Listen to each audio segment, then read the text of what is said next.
Buy my novel, Escape from the Village, from major booksellers online. Go to escapevillage.com. Subscribe to my Substack. Go to fountainheadforum.substack.com. Thank you. Welcome to the Party Pal. This is Fountainhead Forum 147. I'm talking to Kerry Baldwin, who was recently employed with an organization that we're going to call Roots Voldemort. They put out a tweet about a month ago and said, we're endorsing Nikki Haley.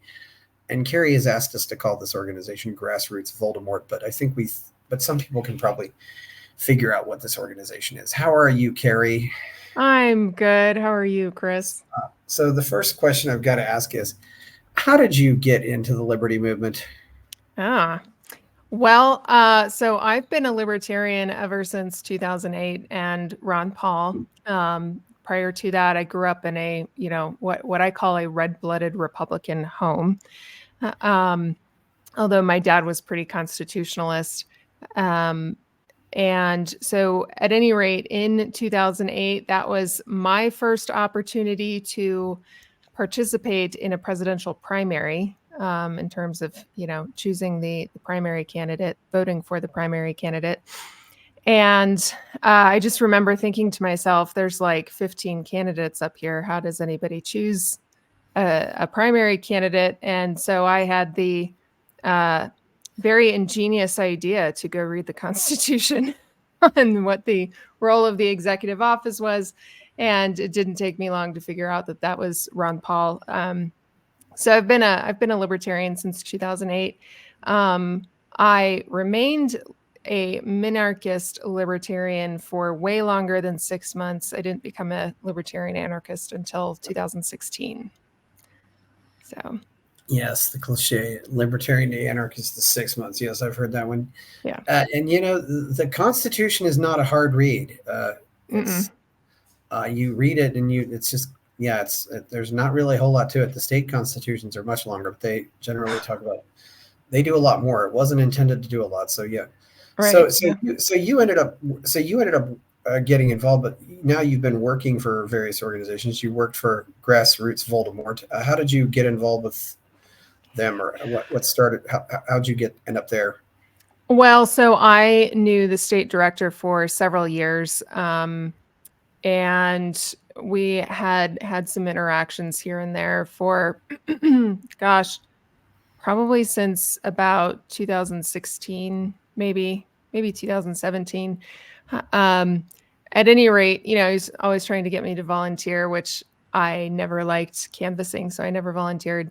But in 2000, must have been 2021. Yeah, the summer of 2021. He hired me as a contractor to provide my course that I have, which is a course in critical thinking using the Socratic method. And so I trained his staff with that course. And after that, a few months after that, he had a job opening and asked me to apply for it. Initially, I actually said no. I said I didn't want the job.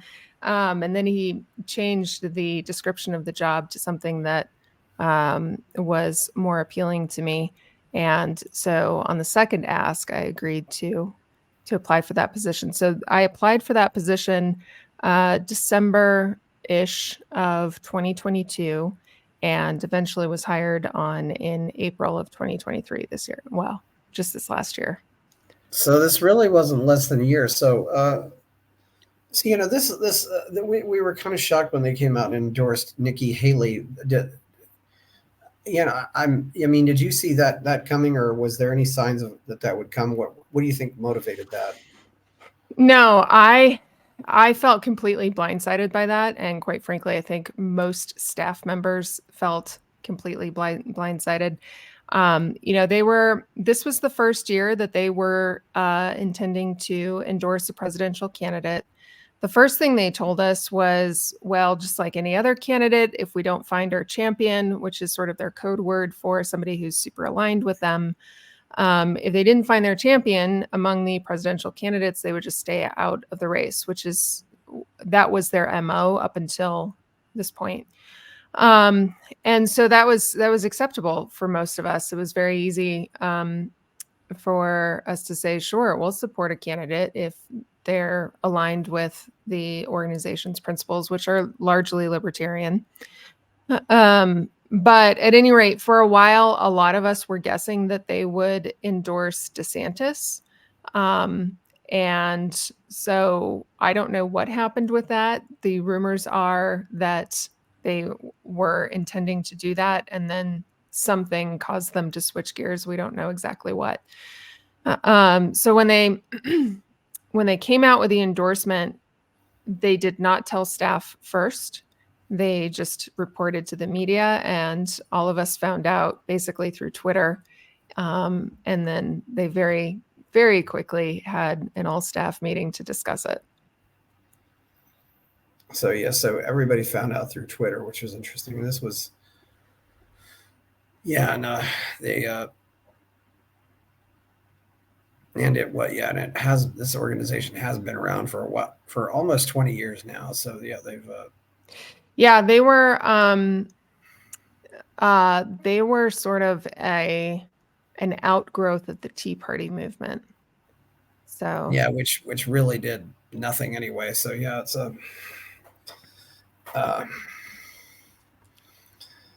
yeah, there's a.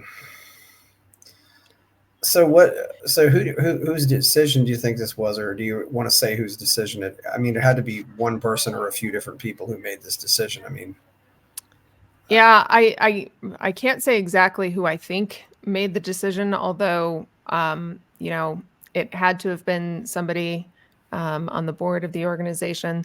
The organization is a sister organization to a number of other organizations within what we call the network. And the other rumor is that none of the other organizations agreed with the endorsement. So it's very clear to me that it was a decision made at the organization level, but was, a very small group of people. And there were a lot of us on staff who absolutely were opposed to it. A lot of us quit or got fired over it. Yeah. So what percentage of the staff was that, would you say? So that's hard to say. After I was officially fired, the number that I heard at that time, which this was maybe 2 weeks after the endorsement, the number that I heard was about 30 people, 30 staffers, and there was just over 400 staffers. There was about 30 staffers who got fired over it. And there were more staffers who disagreed with the endorsement but didn't feel like they could put their job on the line. And so they stayed but were remaining quiet and sort of trying to fly under the radar while they came up with plan B. So, and there were a series of firings, quite frankly, prior to the endorsement. Even one of the guys that interviewed me for the position ended up getting fired probably about a month after I was hired. And so there was a lot of things going on within the organization. I can't say one way or another what exactly was going on, but they were very clearly preparing for they were very clearly preparing to switch gears, change course from what the organization was typically known for. Yeah. Yeah. So, and I don't know of any other yet. And what were their reasons for endorsing Nikki Haley? I assume they put out some reasons for this. I mean, why they thought she was the best person. I think they said something along the lines of she aligned with them on their immigration policy, which they've been accused of being open borders advocates, which they're not. It's really interesting, actually. One of the pieces of legislation that the organization is supporting an expansion of the E-Verify system. And that was one thing that I raised a red flag immediately. I was like, this is surveillance. And of course, Nikki Haley is very pro-surveillance state, so it would make sense that she shares that she shares that view. So I think probably that they tried to say that she was very, pro economic progress and things like that. Um, but at the end of the day, I think the argument that they were trying to make was quite a stretch, and a lot of us did not buy it. And what does it mean to be pro economic progress? I mean, that can mean a million different things. If you're pro economic progress, I mean, Yeah, so largely free market, or I should probably say something more along the lines of limited government intervention in the market. They're certainly not market anarchists by any stretch of the imagination, but rolling back regulations and removing barriers um, for businesses and consumers and things like that. That was certainly part of their stated principles. Uh, um, so that's what they intended by that phrase. oh yeah, I just wondered because some people say market progress and they mean, well, we gotta, help the market. We gotta, Right. Yeah. it's corporate welfare and that kind of stuff. Yeah, it's hard to say. So I wonder if this was a long time coming. You weren't there that long, but you certainly. So Yeah, it's hard to say. I mean, I was only there for about 9 months. And there was just a series of things that happened that were little red flags to me, which I won't go into. Uh, um, but by the time the endorsement rolled out, it was like, oh, this is what we've been leading up to. um, so it's hard to say when and where they tried to shift course. Um, I don't know when exactly they had in mind to endorse Haley. That's hard to say, but yeah. yeah, yeah, and obviously there wasn't any. Was there any signs that they were going to endorse Haley, or they didn't talk about anybody else? There was no. They really didn't. They kept quiet largely. I remember after the presidential debate that occurred, I think in October. Um, I remember having a conversation among some of the state staff members here, my coworkers, about who would be the better presidential candidate, DeSantis or Haley, and we all agreed that Haley would be a disaster. Um, but in hindsight, I suspect that conversation came up because I believe the state directors were given a heads up about possibly endorsing Haley, and so they were trying to. Well, and there was also a news report saying that a lot of state directors told them that they would experience attrition uh, if they endorsed Haley. There would be a lot of staffers who did not want to go along with that. And so, at any rate, I think probably in October, they had a much better idea of who they were going to endorse and were sort of putting their feelers out to see exactly how much attrition they would experience. Oh, and maybe so. And I'm going to read off this statement here. As a true grassroots organization, we talk with Americans every day about their concerns for the future, frustration with our political system, and how we can get our country back on the right track. I should ask, you're okay with this, right? Yeah, I think that's fine. Okay, starting over, quote, their message to us is clear. Washington is broken and we must do better. We agree. When we announced our decision to engage on our first ever Republican presidential primary, we made it clear that we'd be looking for a candidate who can turn the page of our political dysfunction and win. It's clear that candidate is Nikki Haley. We can't keep looking for the politicians of the past to fix the problems of today. Nikki Haley represents a new generation of leadership and offers a bold, positive vision for our future. It's a surprise to me that they think that she's not a candidate of the past. Everybody knows she's a neoconservative. She's very much Dick Cheney in high heels. That was Vivek's description of her, and I think that's apt. So, she's not turning a new chapter in anything. It's going backwards. She's absolutely part of the old guard. Were they thinking about Vivek at all? No.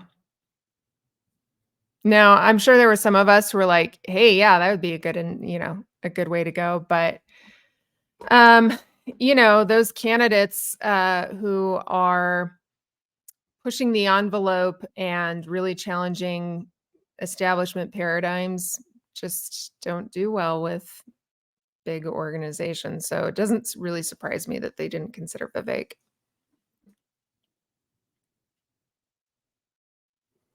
Curiously enough, Haley is also Indian herself, just like Vivek. Her parents were Sikhs, so that's her main name is Randhawa, looks like. So yeah, so that's very interesting. I don't know if do you think maybe that they gave this endorsement because she's female? Good Lord, I hope not. No, I don't think they did. I think they did because of her connections to the military industrial complex. She's everybody knows that she has donors from the MIC, from BlackRock, from these standard global elites. I think that's why there's that has something to do with the endorsement. I'm sure she's backed by a number of power brokers that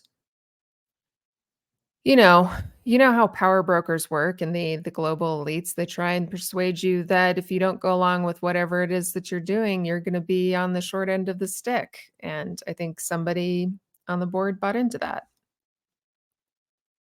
And of course, they weren't even thinking about Trump, I guess. Oh, well, they hate Trump. I mean, that's part of the reason why they wanted to endorse a candidate, was because they wanted to keep Trump out. And that's no secret. There were several articles that were published about how the network does not like Trump. What is their dislike of Trump fairly reasonable, or is it completely and totally unhinged and histrionic? From what I understand, it was reasonable, but I also think that there was a personality conflict, which is no surprise. Trump has a very abrasive personality. But as I understand it, there were also some very legitimate reasons for opposing Trump. Oh, I think I don't think any liberty organization should be in favor of Trump, but there's one type of libertarian who goes out and criticizes Trump. Well, I hate this policy, I hate this policy, I hate this policy. And then there's the other alleged libertarian who goes out and criticizes Trump, says he's going to destroy democracy. I mean, there is a big difference between those two, Right. Yeah. I wish we had more, I wish we had more libertarians who were saying, I don't like so-and-so because of this policy, and this policy, but we don't seem to have that anymore. I don't know. Yeah. Yeah. No, I think it was largely reasonable. Yeah. And I wonder too, if this is maybe a test of other organizations under this umbrella are thinking about, where they might endorse, and they're seeing what the public reaction is to this.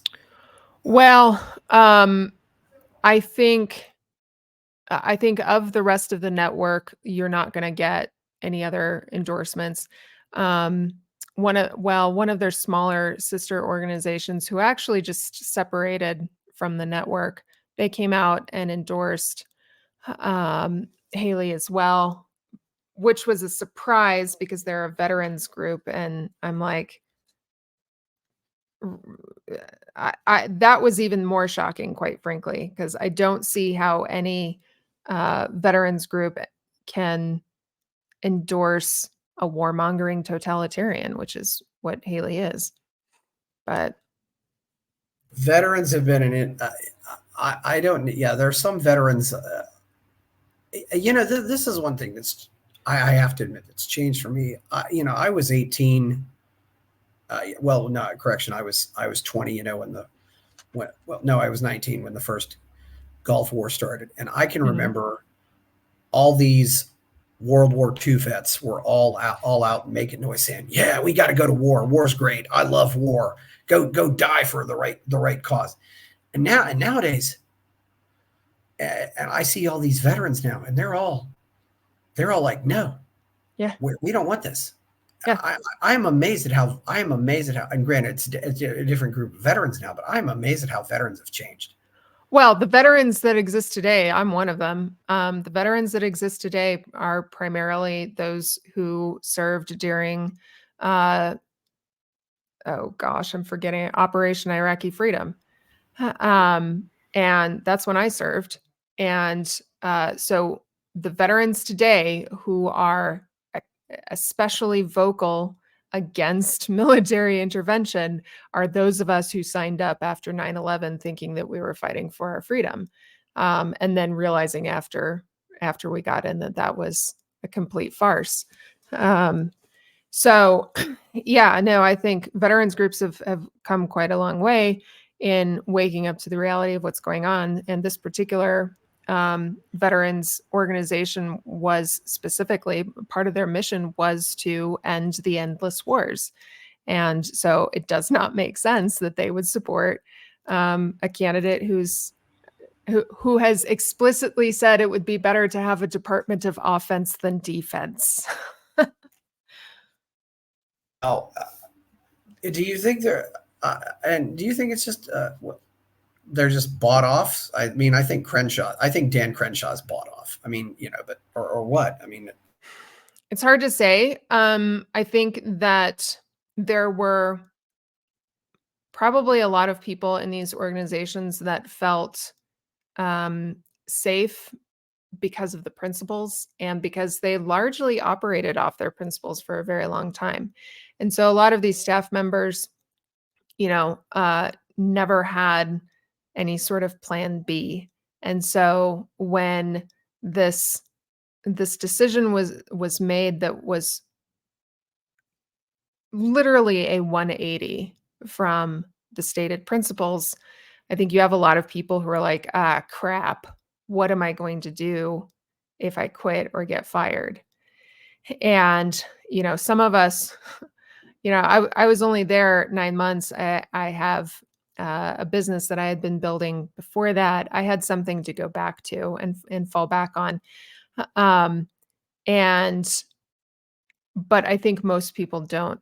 And whoever decided that they were going to leverage the power of these organizations, I think we're banking on staff members choosing pragmaticism, their paychecks over principle because, we're in a crappy economy and there's a lot of uncertainty and that sort of thing. So I think this is a matter of good people being taken advantage of. and the sad part is, I think it makes them less likely to, want to go work somewhere else, or they just want to give up and go back and become an engineer or become a doctor or just go do something non-political. They just give up and leave. Yeah, well, I was reminded of the fact that I really hate politics.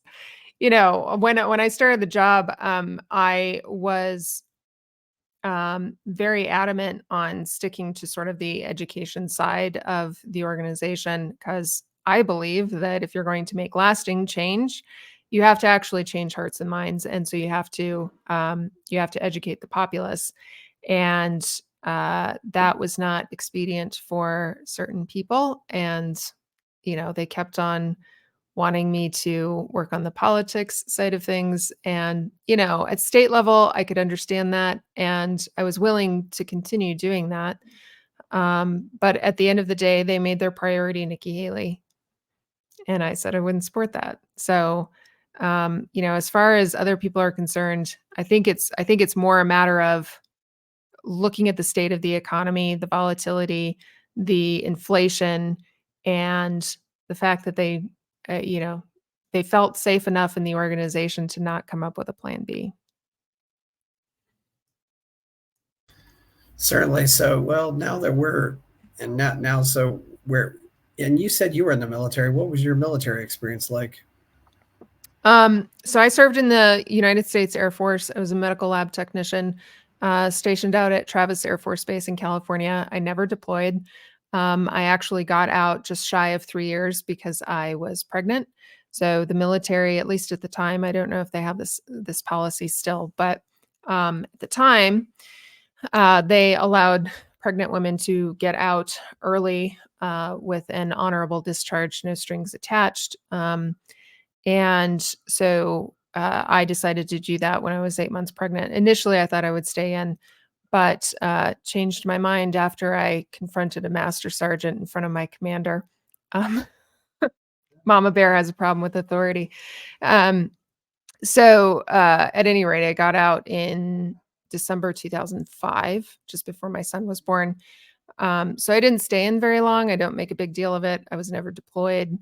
Um, but yeah, had I stayed in, I would have been deployed when my son was 6 months old, which I have no regrets about getting out early as a consequence of Yeah. that. So that's an optional discharge. I've heard different things on that, but yeah. No, it's optional. Yeah. You can opt in. That's how it works. Yeah. Okay. Unless they've changed the policy. This was, like I said, 2005, so maybe they've changed the policy.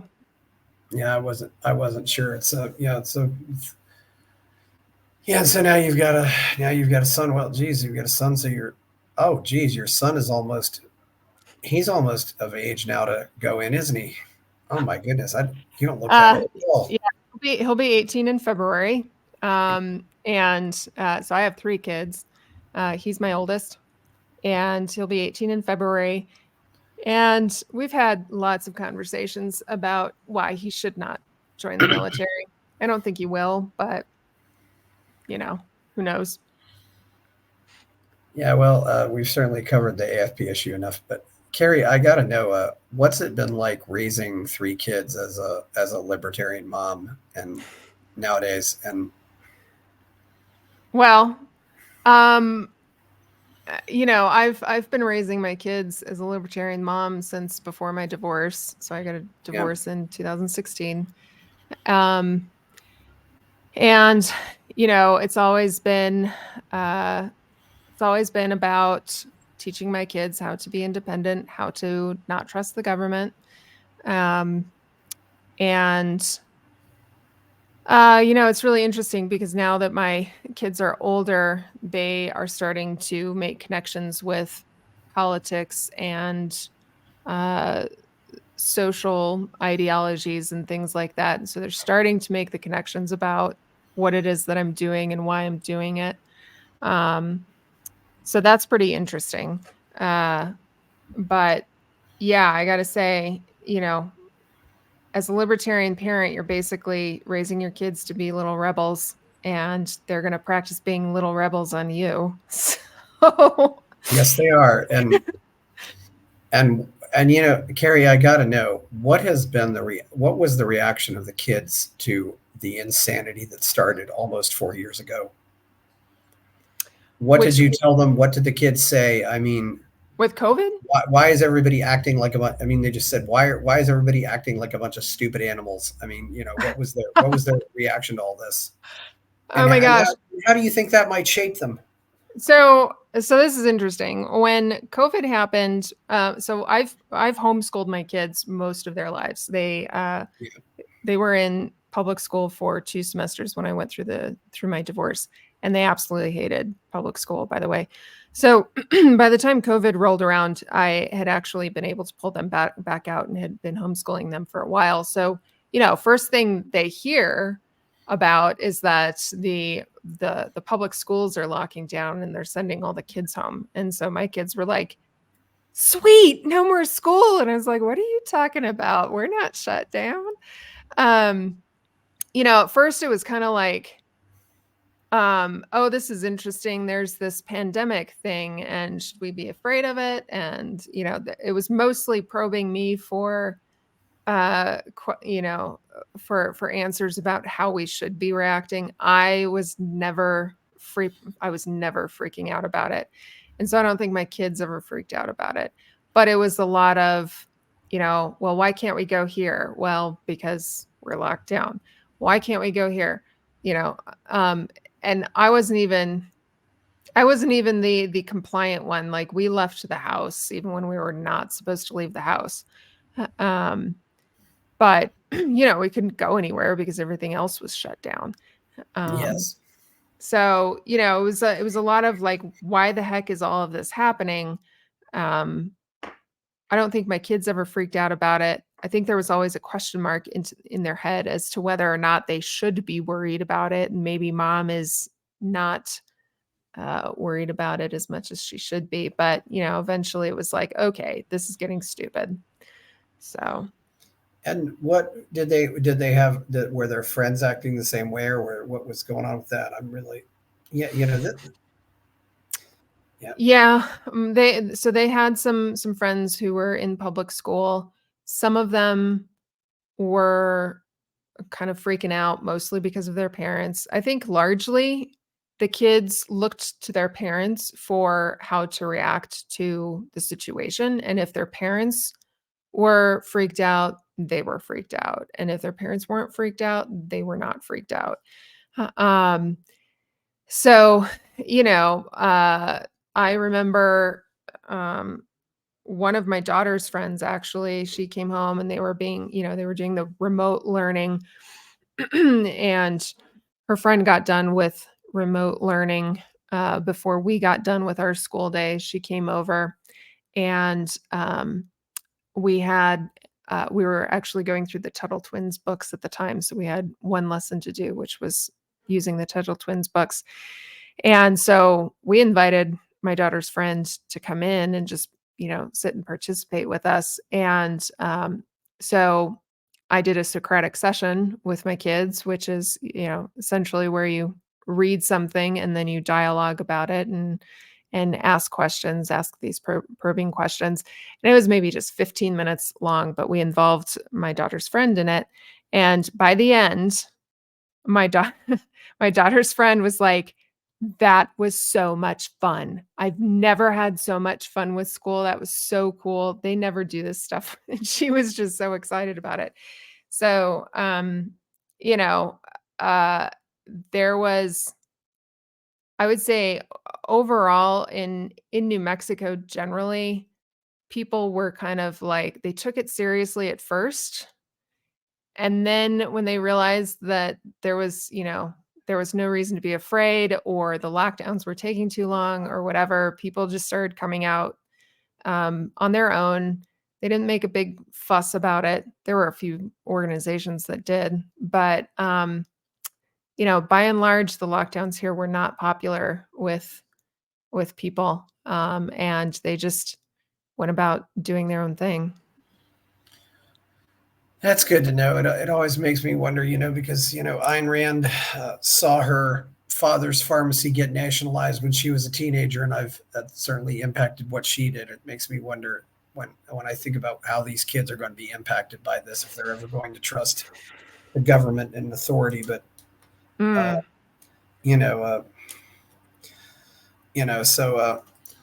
yeah, and, it's, I've also been puzzled by this other group of libertarians who says, wait a minute, I think it's because some of them are arguing like, oh, this is hurting learning. The schools are closed. We got to get the schools back. I was like, why? Yeah. This is a chance to turn the bad guys into our own useful idiots. I just say, oh yeah, schools, lots of diseases get spread at schools. Just can't have the schools open. Very Right. contagious kids spread disease all the time there. Got to keep the kids home. I mean, what do you think about that?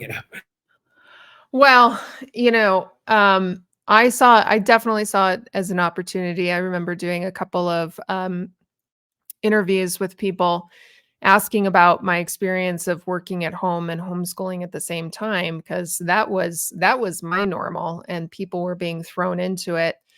And I remember telling people, look, there are uh, there are an endless number of education resources for you and your kids that are out there. A lot of them are for free. And we, you if we abolish the Department of Ed tomorrow, we have enough resources that not only would we survive, but we would thrive and probably our kids would be way better off. The infrastructure is already there. It already exists for for state or government schools to just go away. Uh, Um, and so I think I took that as an opportunity to advocate for that. And what is going on now with their, oh, let's turn boys into girls or turn girls into boys? It's you know, Well, and here specifically, we had a number of bills passed just this year that the original bill, and I think they passed this one in Michigan as well. The original bill was going to make it a criminal act to discourage anybody, or to make it a crime for anybody to discourage a child from transitioning. So it would have even criminalized parents who objected to the idea. They did end up passing the law, but it was thankfully amended so that the only people who could not discourage kids from getting transitioned were people who were on the government dole, basically, who took a government paycheck. Um, but they're opening clinics right next to schools that offer transition surgeries and abortions. And it's like, it's really one of the interesting things that is happening here in New Mexico in particular. We're a historically blue state, although our Democrats have always been more of what you might call JFK Democrats, which is basically classical liberals who favor a social safety net. And our Democrats here have also historically been very pro Second Amendment. And the progressives that are here are part of the minority. They only make up about 20% of the population. But thanks to outside money, they have control of the state legislature. And they have not only intimidated a lot of the anti-progressive Democrats still in the state, who still make up a majority of the party, but now they are using this critical theory nonsense to drive a wedge between Hispanic and Native American families. And this is interesting because what it means to be New Mexican is actually an intermarriage between Hispanic and Native American. So these families have been joined by blood for 400 years, and the progressives are trying to drive a wedge between that, and that's backfiring on them. That and the trans stuff, all of that stuff is backfiring on the progressives here right now. well, that's good to know. I mean, yeah, what are kids? I wonder too what kids are going to do nowadays. You have a son. What's it like? Being for him growing up now. It's had to be very interesting watching him because I come from that generation of boys. The first time we saw dirty pictures, it was in a magazine. Well, thankfully, I mean, my kids have only been sort of like tangentially exposed to all of the woke nonsense. And thankfully, because they're not immersed in it, because they're not in public schools, they have largely been able to stay on the outside of that conversation. Like they've got friends who are in public school who might struggle with that question because it's brought up and made to be an issue in their environment. But by and large, they have stayed above the fray and recognize the problems inherent in that woke ideology. So thankfully, so far, they've stayed out of it. But there's also the anti-woke ideology, which sometimes is just a case of the pendulum swinging the other way. I mean, like somebody like, Mhm. you have an 18-year-old son. He probably knows who Andrew Tate is. Yep, he does. Yeah, he knows who Andrew Tate is, and so I have to have that conversation with him about how, there's I understand why you see Andrew Tate as a role model, but here's some better guys. um, so yeah, that's been interesting to navigate, and unfortunate that guys like Andrew Tate have a platform, a antithetical, an antithesis to the woke ideology, but you know, it is what it is. My philosophy with my kids has always been to teach them how to think, because there are going to be things like I couldn't imagine when I was in high school, which was, over 20 years ago. I could not have imagined the society that we live in today and the issues that we're dealing with today. And I cannot imagine what things are going to be like in 5, 10, 20 years. So I can't preempt my kids' ideology. I mean, to some degree I can, but they're going to run into things that I never anticipated. And so the one skill that I want my kids to have is the ability to think through things so that when they're faced with those things I couldn't prepare them for, they have a better chance of navigating that in a good way. How old are your other kids? You said you had one boy's almost 18, or the Yeah, so 17, 16, and 13. 17, 16, 13. Okay, so Yep. they're all fairly close then. So Mhm. they probably do a lot of things together then, don't they? They used to. The oldest two, they're branching off and doing their own thing. The youngest is kind of like, wait a second. I enjoyed playing with my older brother and sister. Why is this happening? So that's sort of the stage that we're in right now. Oh, that can be interesting. I think there's a sense of maybe a sense of abandonment there. Yeah, Yeah. it's hard. Yeah. So you have what's it like for girls nowadays? I mean, I can't imagine what it's like. What it might be like for girls nowadays with especially with the tech and all that stuff that you didn't have to grow up with that. No, but here's the thing. So people have said, "Oh, Instagram has created this problem for girls and their self-image." And I got to tell you, I didn't have Instagram, but all the stupid fashion magazines that we had when I was a kid, those had the same effect. So I just look at it as a different medium. Whether you're a boy or a girl, when you're growing up and especially going through adolescence, there are a ton of changes happening. They cause confusion. It's not a great time of life. And anything like an Instagram or a fashion magazine or whatnot, that sort of challenges your paradigms when you're still trying to form your paradigms is just going to cause confusion.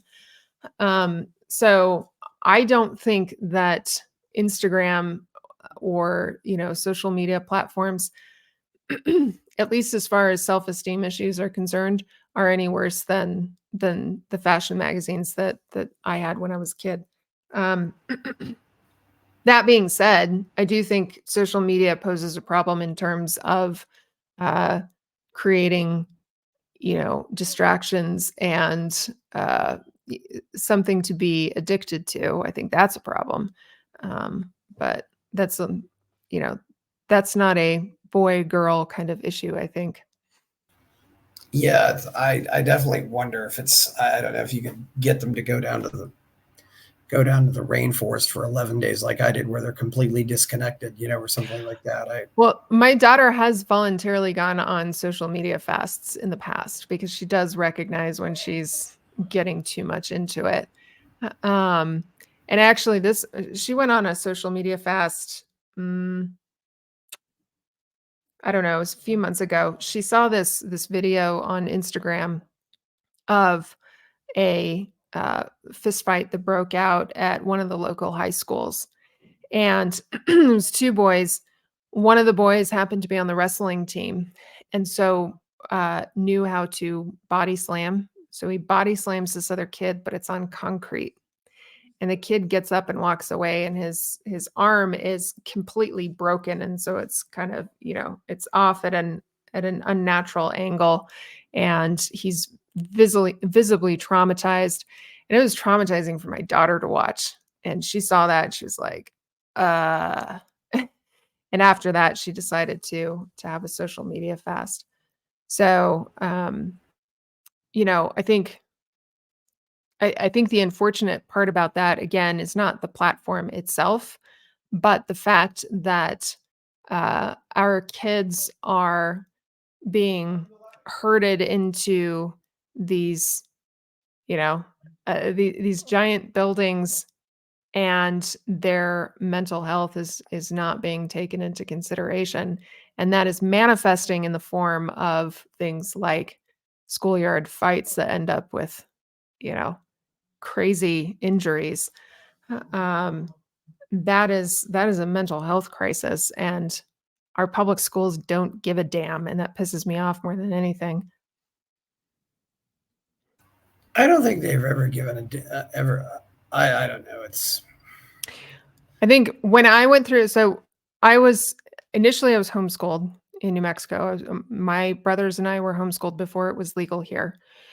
We were homeschooled for a few years, then went to a private Christian school, then eventually ended up in public school. And I do not believe that public school then was as bad as it is now.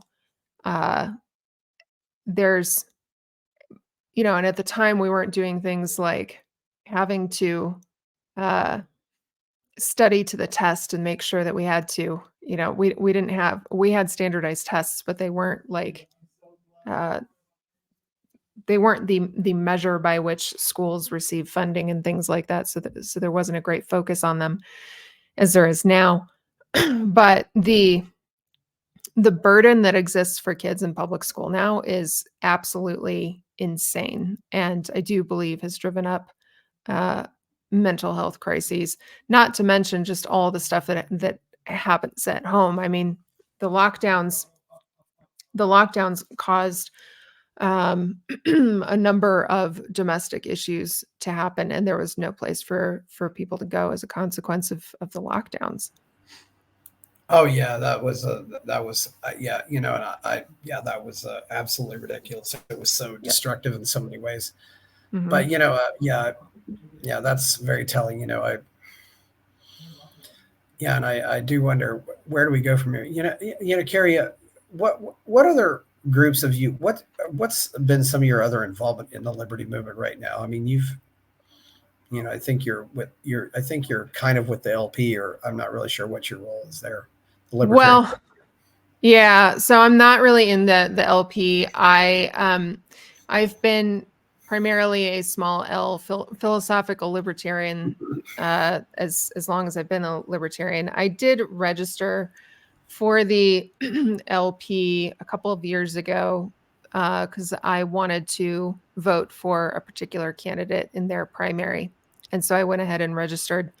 But other than that, I'm not active in the LP, and basically still describe myself as a small L libertarian. I am on staff with the Libertarian Christian Institute, very small role with them. I'm a co-author with some of their guys on a book called Faith Seeking Freedom, Libertarian Christian Answers to Tough Questions. And then I've got my own thing going on, Mere Liberty, and my courses and my podcast, Dare to Think. Oh, yes, you have a podcast too. Okay, yeah, that's good. Yep. Yeah, and there's a lot of things out there. There's books out there too, like Thank God for Bitcoin, and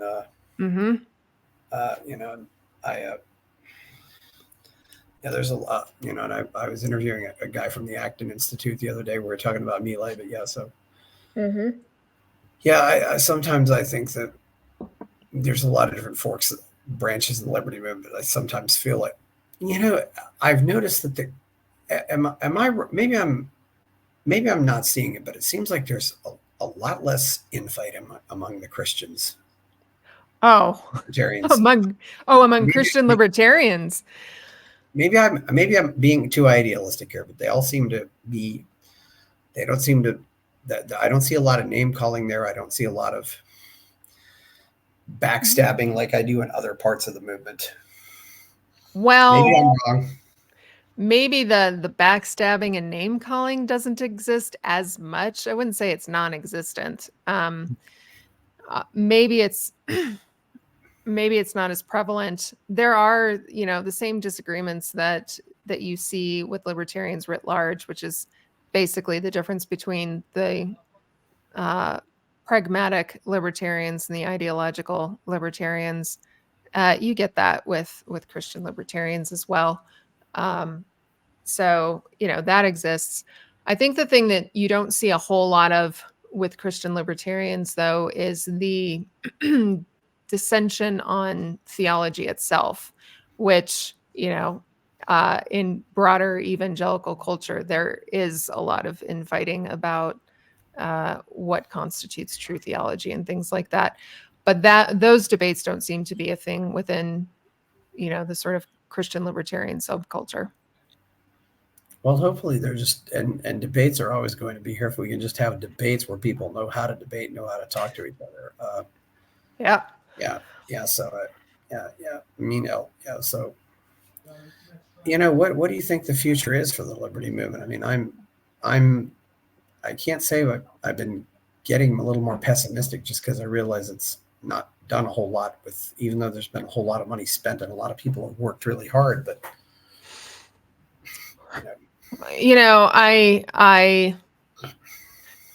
I would say that I'm 51% white pilled and 49% black pilled. Sometimes I'm like, we're going to hell in a handbasket. And other days I'm like, no, this is good. This is, things need to happen and this is happening. And I think I'm most encouraged by the election of Milei in Argentina. I am especially encouraged by Klaus Schwab flipping out and saying that libertarianism was his public enemy number one. So I think those are good signs. At the end of the day, there's a question that comes down for each individual person. Do they want to be a slave and live in an open air prison, essentially? Or do they want to be free, even though being free comes with its own downfalls? And whenever I see, the protests in Europe over the farming industry, or, like I said, the stuff happening in Argentina, or even some things that happen here locally, I'm overall encouraged that we can have a positive outcome. What that looks like and when that might happen, I don't know. And I also don't know how much worse it's going to get before it gets better. I think it's still possible for it to get worse before it gets better. Yeah. Since I should have asked this sooner, since you're in New Mexico, did you ever work on Johnson's campaigns, Gary Johnson's campaigns, or ever work on his staff or do anything for his campaign or even meet him? Or I have met Johnson. Yeah. I never worked for his campaign. I actually met him when I was in high school when he was governor. And I like Johnson very much. He was sort of an accidental libertarian, though. He was an entrepreneur by trade, and so just intuitively picked up sort of the rules of the market by being an entrepreneur, which is fairly typical, I think, for entrepreneurs to do. And so, he was sort of an accidental libertarian. I liked him and voted for him. It wasn't when he ran with Weld. It was with the guy before, and I'm forgetting his running mate before. 2012, that was Jim Gray. Yes. So I did vote for him when he ran with Jim Gray. But when he ran with Bill Weld, I was like, meh. I'm one of those libertarians who stopped voting at all in 2016. And one of the reasons had to do with Bill Weld. Interesting. Yeah. Yeah. The one thing about Johnson that I think gets lost is this is a guy who's pretty much a winner in life. Mm-hmm. We need more people like that in the liberty movement. Yeah. When I almost sometimes wonder, if we could go after Tony Robbins, and when he was actually starting to talk about some of the scaremongering with COVID, I thought, yeah, maybe he is one of us. I don't know. But Yeah. you don't build a successful movement with people who just want to, who you build a successful movement though by people who get stuff done, not by people who just spend all their hours complaining. Well, you get the movement going by people who are talking about real solutions. I mean, one reason why I would say Ron Paul was popular, he was not only saying or explaining why things, why things were bad with the government and making sense, by the way. But he was also saying, these are the solutions. This is how we solve this problem, right? It's very easy to get caught up in the minutia of things and think, oh, I need to be raising the alert flag about how bad this new thing is so that people know how bad this new thing is. But um, if people hearing that don't hear what the proposed solution is, then all you get is this sort of nihilistic or apathetic reaction. It's either, well, then, voting is meaningless, or, participating in the process is meaningless, which is certainly a debate to have, sort of an intellectual debate to have. But one of the things that I have tried to persuade people here locally specifically is that the change isn't going to come from the inside. It's going to come from regular, everyday citizens who are trying to make life better. And as they make life better, they're going to run into walls and barriers that the government has put up. But that gives them the opportunity to then say, hey, we should be taking this wall down. It's in our way. Right. It's not going to come from elected officials who, here's a funny story. I was, I was asked to interview for a job, um, for, I'll just say, some politicians. Um, and it was, it had to do with, communications, putting out op-eds and public releases and things like that.